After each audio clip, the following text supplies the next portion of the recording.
World news के sponsor हैं स्वागत, अदरक, लहसुन और मसाले 100% प्योर एंड हाइजीनिक। अस्सलाम वालेकुम, आदाब। मैं हूं खलील फरहाद। मेरे साथ देखिए वर्ल्ड न्यूज़ की शुरुआत करते हैं हेडलाइंस से। मस्जिद अक्सा के जुनूब में वाक़ फ़लस्तीनियों के घरों पर यहूदी आबादकारों के हमले, झड़पों के दौरान 4 इस्राएली फौजी समेत मुतअद्दिद अफराद हुए जख्मी।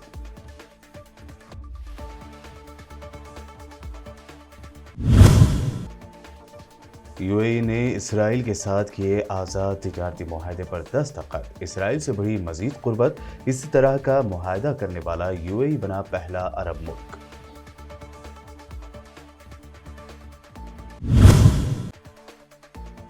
रूसी सदर व्लादिमीर पुतिन की सेहत से मुताल्लिक रूसी इंटेलिजेंस अफसर ने किया सनसनीखेज दावा। कहा, पुतिन कैंसर से शदीद मुतासिर, मजीद 3 साल रहेंगे जिंदा, आंखों की बीनाई भी हो रही है शदीद खराब।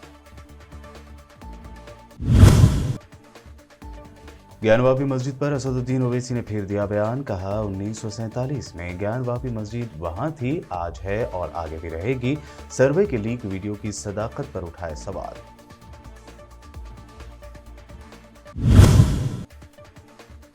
नोटबंदी और गिरती इकोनॉमी को लेकर ममता बनर्जी ने मोदी हुकूमत को लिया आड़े हाथों। कहा, नफरत और तशद्दुद की सियासत को साल 2024 में नहीं मिलेगी जीत, भाजपा का दोबारा इख्तिदार में आना नामुमकिन। और बिहार की सियासत में आ सकती है बड़ी तब्दीली, तेजस्वी यादव को मिली आरजेडी की कमान। लालू यादव ने मीटिंग में पार्टी के बड़े फैसले लेने की जिम्मेदारी तेजस्वी यादव को सौंपी।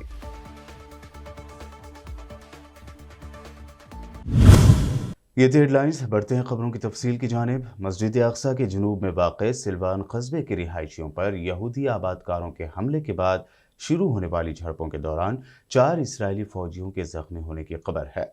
आबादकारों के एक ग्रुप ने सिल्वान कस्बे में वादिया रुबाबा महल्ले पर धावा बोला। काबिज फोर्सेस की हिफाजत में यहूदी आबादकारों ने फ़लस्तीनी शहरियों पर हमला किया, उन्हें मारा पीटा और उनकी तौहीन की और उनकी गाड़ियों की तोड़ फोड़ की। सिल्वान में आबादकारों के शहरियों, उनके घरों और इमलाक पर हमले के बाद झड़पें शुरू हुईं, जिसमें 4 इस्राएली फौजी जख्मी हुए।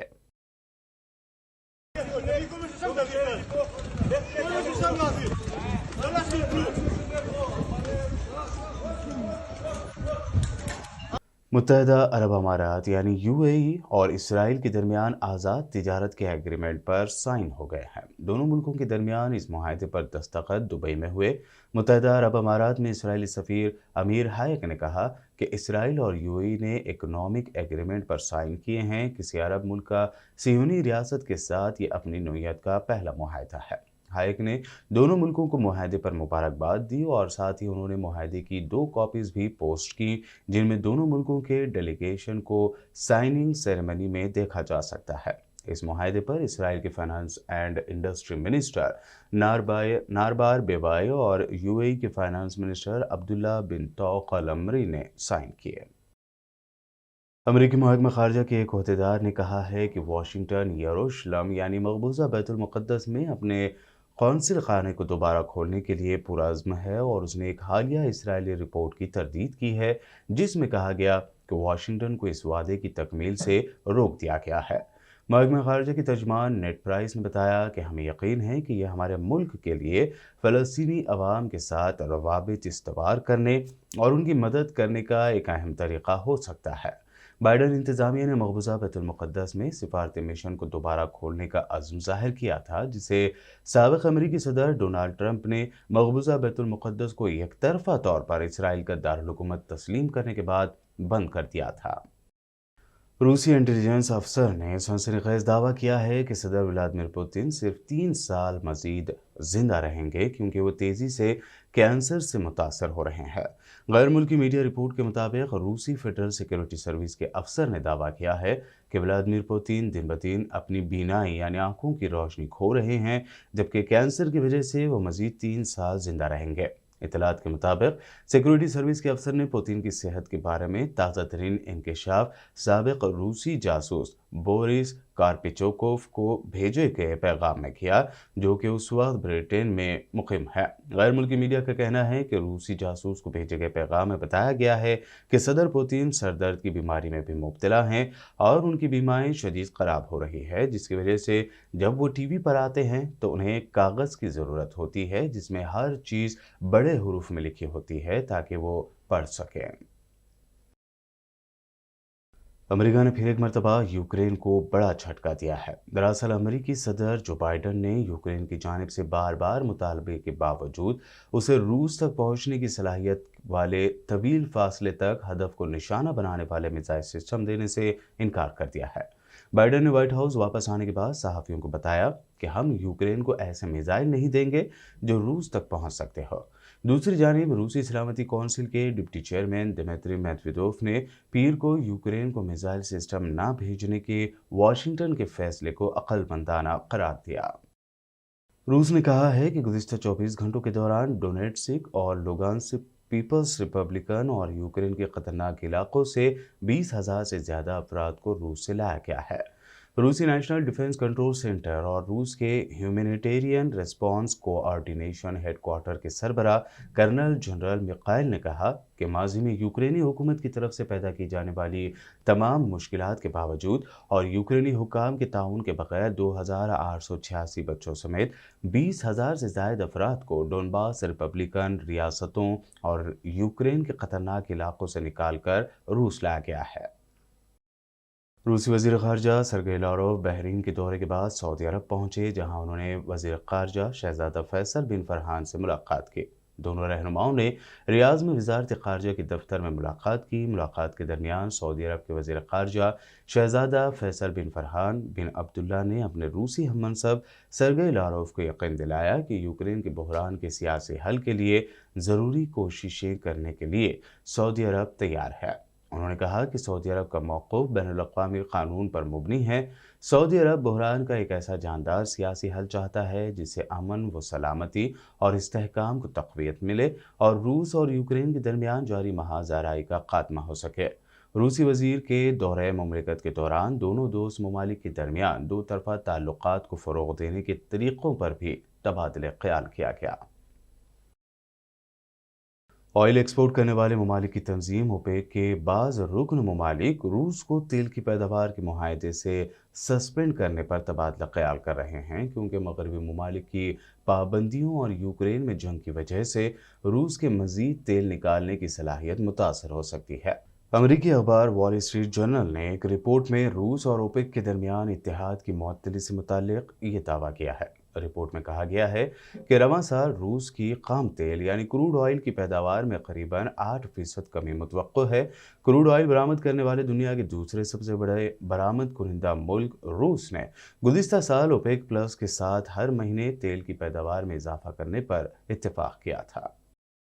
तुर्की में इस्तांबुल के तक़सीम स्क्वायर में साल 2013 के हुकूमत मुखालिफ मुजाहिरों की सालगिरह के मौके पर एहतजाज करने वाले 50 अफराद को पुलिस ने गिरफ्तार किया है। मुजाहिरीन की वकील जुबैदा चौपर ने कहा कि तकरीबन 50 मुजाहिरीन को पुलिस ने हिरासत में लिया। मेडिकल रिपोर्ट्स आने के बाद उन्हें सिक्योरिटी डायरेक्टोरेट जनरल के हवाले कर दिया जाएगा। बता दें कि साल 2013 में तुर्की की हुकूमत के खिलाफ मुल्क भर में बड़े पैमाने पर एहतजाजी मुजाहरे हुए थे।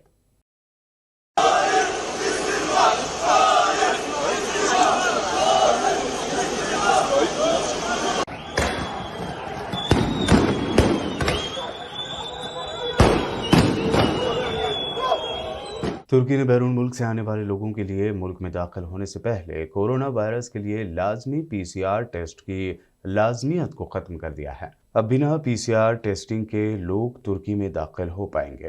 तुर्की की वज़ारत दाखिला ने कहा कि 1 जून से तमाम सरहदी क्रॉसिंग पॉइंट से मुल्क में दाखिल होने वालों के लिए कोरोना वायरस की PCR टेस्टिंग की शर्त को ख़त्म किया जा रहा है। इससे पहले तुर्की में दाखिले के लिए 72 घंटे पहले तक PCR नेगेटिव रिपोर्ट होना लाजमी था।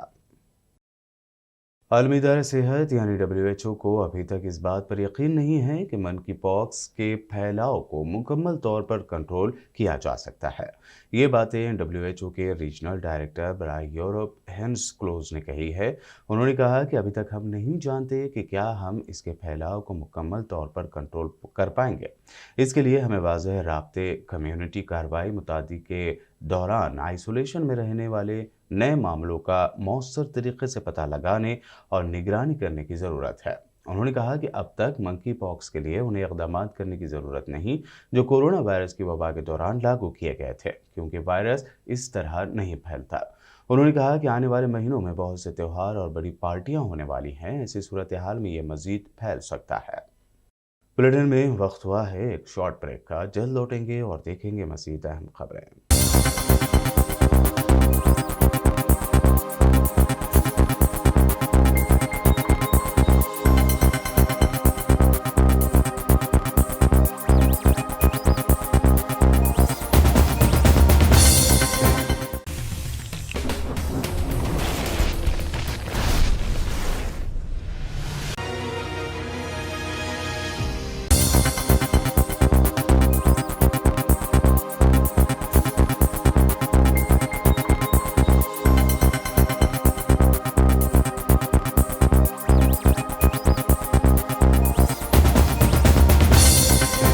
ब्रेक के बाद आइए अब देखते हैं मज़ीद अहम खबरें। ज्ञानवापी मस्जिद पर फिर एक मरतबा बयान देते हुए MIM सुप्रीमो असदुद्दीन ओवैसी ने कहा कि कानून के मुताबिक 1947 में ज्ञानवापी मस्जिद वहाँ थी, है और आगे भी रहेगी। लीक वीडियो की सदाकत पर भी असदुद्दीन ओवैसी ने सवाल उठाए। आप ज्ञान दे रहे हैं।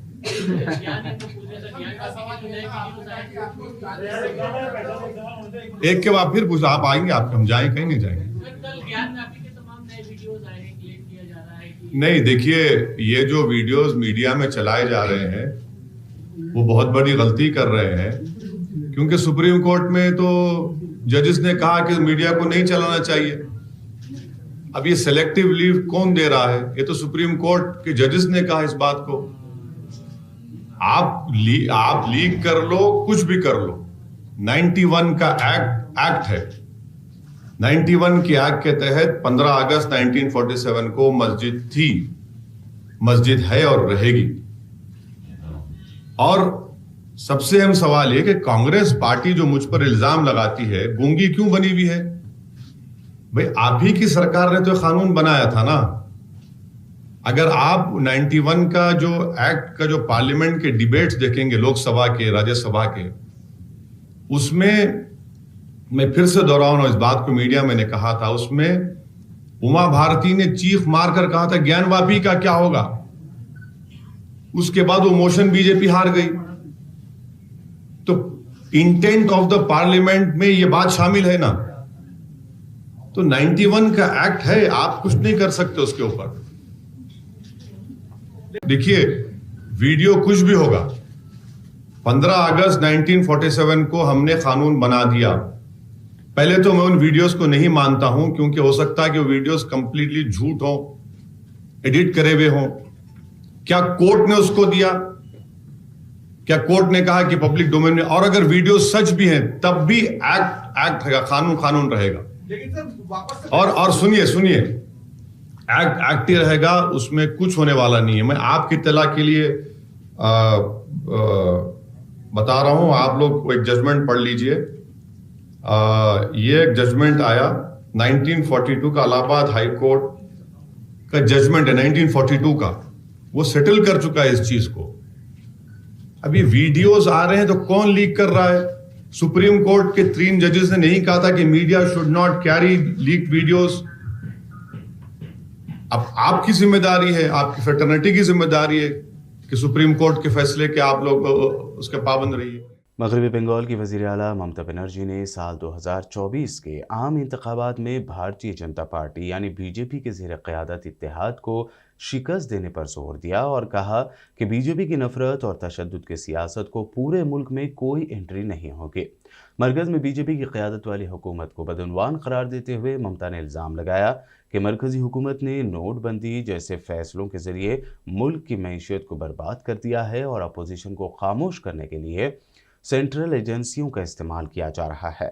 नरेंद्र मोदी हुकूमत के 8 साला दौरे हुकूमत पर तनकीद करते हुए तृणमूल कांग्रेस की सरबराह ने कहा कि मैं ये वाज़ह कर दूं कि साल 2024 के लोकसभा इंतखाबात में बीजेपी के लिए नो एंट्री होगी। हुकूमत को जाना होगा, बीजेपी के दोबारा इख्तिदार में आने का कोई इम्कान नहीं है। राष्ट्रीय जनता दल यानी आरजेडी के आगाज से ही लालू यादव कौमी सदर रहे हैं, ये सब जानते हैं। लेकिन सेहत बिगड़ने के बाद अब आहिस्ता आहिस्ता लालू यादव अपने बेटे तेजस्वी यादव को अवामी सतह पर अहम काम की जिम्मेदारी भी दे रहे हैं। मंगल को उन्होंने इसी सिमत में एक और कदम उठाया। दरअसल मंगल की शाम को पटना में लालू यादव की रिहाइशगाह पर लेजिस्लेचर पार्टी की मीटिंग हुई, जिसमें पार्टी के सीनियर लीडर शिवानंद तिवारी, अब्दुल बारी सिद्दीकी, उदय नारायण चौधरी, बिहार यूनिट के सदर जगदानंद सिंह, लालू यादव की बेटी ने शिरकत की। इस मीटिंग में राज्यसभा के मेंबरान पार्लियामेंट मीसा भारती, राबड़ी देवी और तेज प्रताप यादव भी मौजूद थे। इन रहनुमाओं की मौजूदगी में अपोजिशन कायद तेजस्वी यादव पार्टी के तमाम फैसले लेंगे। इस ताल्लुक से पेश करदा करारदाद को मुत्तफ़िक़ा तौर पर मंजूर किया गया। मीटिंग के बाद भाई वीरेंद्र, उदय नारायण चौधरी समेत दीगर लीडरों ने मीडिया को इस बारे में मज़ीद जानकारी दी। राष्ट्रीय जनता दल के नीतिगत फैसलों को लेने के लिए तेजस्वी प्रसाद यादव को सर्वसम्मति से यह अधिकार दिया गया और उनको अधिकृत किया गया है। राजस्थान में होने वाले आइंदा असम्बली इंतखाबात में हिस्सा लेने का ऐलान करते हुए मजलिस इत्तेहादुल मुस्लिमीन के सदर बैरिस्टर असदुद्दीन ओवैसी ने कहा कि हमारा मकसद काम करवाना है। इस ज़िमन में उन्होंने हैदराबाद की मिसाल भी दी। अलायंस की संभावनाओं की बात की, राजस्थान की बात करें तो यहाँ कोई तीसरी पार्टी नहीं है, तो ऐसे में ये माना जाए कि कांग्रेस या बीजेपी से ही आपका अलायंस।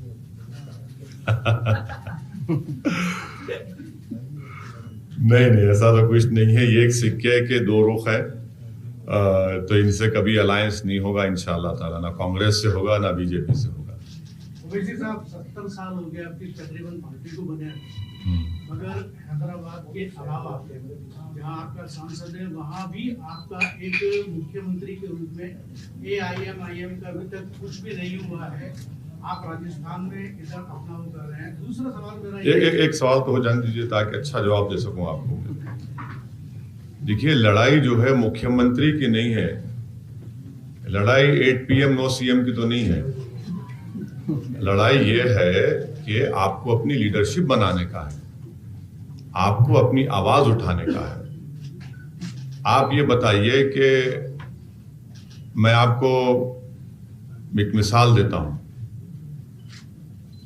आज से 1 महीना पहले मैंने अपने कॉन्स्टिट्यूंसी में रूलिंग पार्टी TRS के म्युनिसिपल एडमिनिस्ट्रेशन मिनिस्टर जनाब KT रामाराव को बुलाकर एक दिन में मैंने 500 करोड़ के डेवलपमेंट के काम का इनॉग्रेशन करवाया, जिसमें से 100 करोड़ तो फ्लाईओवर है। आप समझे बात को। अब बता दीजिए कि जितने 22-23 MP हैं भारत में, एक मिसाल देकर बता दीजिए।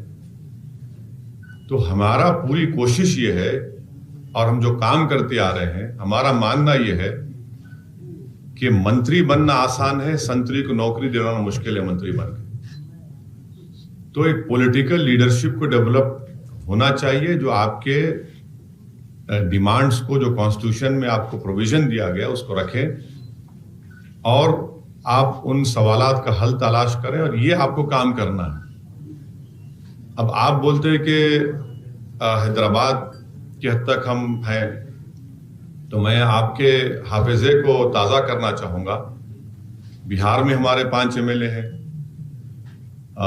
महाराष्ट्र में 2 MLA हैं, औरंगाबाद की पार्लियामेंट की सीट पर आप ही की फ्रेटर्निटी से आए हुए इम्तियाज जलील साहब ने 21 साल के शिवसेना के MP को हराकर वहां पर कामयाबी हासिल की। मैं औरंगाबाद की जनता को सलाम करता हूं। कर्नाटक में हमारे म्युनिसिपल कॉरपोरेटर्स हैं, उत्तर प्रदेश में भी हैं। तो ये काम होगा। लड़ाई मेरी सत्ता की नहीं है, मेरी लड़ाई ये है कि लीडरशिप बने ताकि कोई आपके इंसाफ की लड़ाई लड़े। असदुद्दीन ओवैसी ने बीजेपी की बी टीम करार देने पर तंज करते हुए कहा कि क्या मुझसे पूछकर कांग्रेस के लीडर सचिन पायलट दिल्ली गए थे और कांग्रेस में बगावत के सुर बुलंद किए थे। इसीलिए आप मोदी की बी टीम की तरह काम कर रही है, या तो गलत जी का आरोप है। हाँ, मैं इंतजार कर रहा था, मजेदार सवाल था। इसीलिए सचिन पायलट मुझे पूछकर दिल्ली को गड़बड़ करने गए थे। इसीलिए हार्दिक पटेल जो हमारे एक दोस्त हैं जिनके सर पे बाल नहीं है, वो मुझे और हार्दिक पटेल को बिठाकर मुझे टोंक की कलाकंद खिलाए, हार्दिक को गुलाब जामुन खिलाए। अब कांग्रेस पार्टी ऐसे काम करेगी तो फिर यकीनन वो तो सत्ता से हाथ धोएगी ना। अभी जो हालात है राजस्थान में कांग्रेस पार्टी को आप बेहतर जानते हैं। अब इस तरह का इल्जाम लगा रहे हैं तो मैं भी पूछ सकता हूं कि भाई आपको कोई राजस्थान से नहीं मिला जिसको आप राज्यसभा में एमपी बना सकते थे? 25 लोकसभा की सीटें, 10 राज्यसभा की सीटें हैं। हर समाज का रिप्रेजेंटेशन उसमें मुसलमान समाज का क्यों नहीं है भाई? मेरा भी सवाल है। तो ये इल्जाम लगाना, ये इनकी फ्रस्ट्रेशन की पहली निशानी है। और दूसरा यह है कि वो देख रहे हैं कि राजस्थान में इनकी जमीन सिसक रही है और उसके जिम्मेदार वो खुद रहेंगे। योगी हुकूमत ने अयोध्या को लेकर बड़ा फैसला लिया है। अब राम मंदिर के इलाके में शराब नहीं बेची जाएगी। राम मंदिर के इलाके में आने वाली शराब की दुकानों के लाइसेंस कैंसिल कर दिए गए हैं। इसके साथ ही मथुरा में श्री कृष्ण की जाय पैदाइश के आसपास के इलाके में आज बुध से शराब, बियर, भांग फरोख्त करने वाली 37 दुकानों पर ताला लगा दिया गया है। इन इलाकों में दूध और दही वाली दुकानें बढ़ाई जाएंगी। आम आदमी पार्टी की एमएलए आतिशी ने प्रेस कॉन्फ्रेंस करते हुए दिल्ली के एलजी से दरख्वास्त की कि वो दिल्ली की खवातीन की सिक्योरिटी के सबसे बड़े मसले को हल करें, उनके डर को दूर करें। मेरा एलजी साहब से आग्रह है कि सर, आपके पास लॉ एंड ऑर्डर आता है, आपके पास पुलिस आती है, आपके पास अभी एमसीडी भी आता है, तो इन मुद्दों पर भी दिल्ली के पास बहुत बड़ी बड़ी समस्याएं हैं। दिल्ली में 3 बड़े बड़े कूड़े के पहाड़ हैं। अगर आप कोई समस्या ही सुलझाना चाहते हैं सर, तो दिल्ली के 3 कूड़े के पहाड़ों की समस्या सुलझाइए। मैं एलजी साहब को बताना चाहूंगी कि पूरी दिल्ली में अगर वो घूमेंगे तो उन्हें दिख जाएगा कि पूरी दिल्ली में गंदगी एक बहुत बड़ी समस्या है। दिल्ली में कहीं पर भी साफ सफाई ठीक से नहीं होती है। एमसीडी इसमें पिछले 15 साल से बिल्कुल नाकाम है। तो मैं एलजी साहब से आग्रह करना चाहूंगी कि अगर उन्हें कुछ समस्या ही सुलझानी है तो वो दिल्ली में साफ सफाई की समस्या सुलझाएं। मैं एलजी साहब को कहना चाहूंगी कि वो दिल्ली की किसी भी महिला से बात करेंगे तो दिल्ली की महिलाएं उन्हें बताएंगी कि सुरक्षा व्यवस्था कितनी बड़ी समस्या है। आज भी दिल्ली की महिलाएं अंधेरा होने पे घर से बाहर जाने में डरती हैं क्योंकि उन्हें लगता है कि कुछ भी हो सकता है। तो इसलिए मेरा माननीय एलजी साहब से आग्रह है कि अगर आप कोई समस्या ही सुलझाना चाहते हैं तो दिल्ली में महिलाओं की सुरक्षा का मुद्दा सुलझाइए। दिल्ली में हर तरफ चोरियां हो रही हैं। कुछ दिन पहले दिन दहाड़े किसी ने सुभाष नगर चौराहे पे गोलियां चला दी थी। तो मेरा एलजी साहब से निवेदन है, मेरा उनसे विनम्र निवेदन है कि दिल्ली वालों के लिए भी अच्छा होगा कि अगर लॉ एंड ऑर्डर की और पुलिस की स्थिति सुधरती है। तो मैं आज इस प्रेस कॉन्फ्रेंस के माध्यम से माननीय एलजी साहब से बस विनम्र निवेदन करूंगी कि दिल्ली की संवैधानिक व्यवस्था के साथ किसी भी प्रकार का फेरबदल ना करने की कोशिश करें, कि दिल्ली की संवैधानिक व्यवस्था को बिगाड़ने की ना कोशिश करें। जो डिपार्टमेंट्स बिजली, पानी, स्कूल, अस्पताल, राजस्व दिल्ली की चुनी हुई सरकार के अंडर आते हैं, उनको दिल्ली की चुनी हुई सरकार को चलाने दें। आप कृपया दिल्ली की लॉ एंड ऑर्डर को सुधारें, दिल्ली में महिलाओं की सुरक्षा को सुधारें, दिल्ली में साफ सफाई को सुधारें, दिल्ली के कूड़े के पहाड़ को सुधारें। वो भी बहुत बड़ी समस्याएं हैं, सब कुछ आपके अधिकार क्षेत्र में है, तो कृपया उन पर फोकस करें। धन्यवाद। और अब आखिर में हेडलाइंस पर एक और नजर। मस्जिद अक्सा के जनूब में वाक़ फ़लस्तीनियों के घरों पर यहूदी आबादकारों के हमले, झड़पों के दौरान 4 इस्राएली फौजी समेत मुतअद्दिद अफराद हुए जख्मी।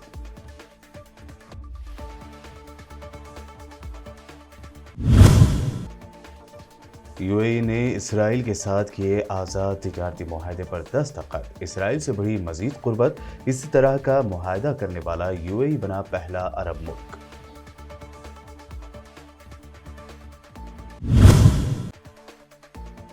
रूसी सदर व्लादिमीर पुतिन की सेहत से मुताल्लिक रूसी इंटेलिजेंस अफसर ने किया सनसनीखेज दावा, कहा पुतिन कैंसर से शदीद मुतासिर, मजीद 3 साल रहेंगे जिंदा, आंखों की बीनाई भी हो रही है शदीद खराब। ज्ञानवापी मस्जिद पर असदुद्दीन ओवैसी ने फिर दिया बयान, कहा 1947 में ज्ञानवापी मस्जिद वहां थी, आज है और आगे भी रहेगी। सर्वे के लीक वीडियो की सदाकत पर उठाए सवाल।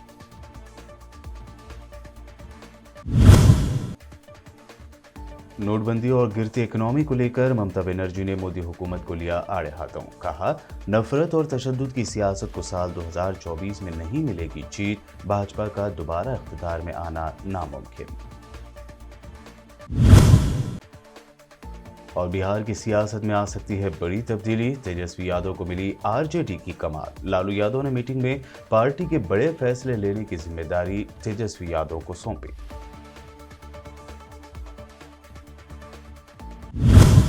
वर्ल्ड न्यूज में ये थी अब तक की अहम इंटरनेशनल और नेशनल न्यूज। देखते रहिए BBN चैनल।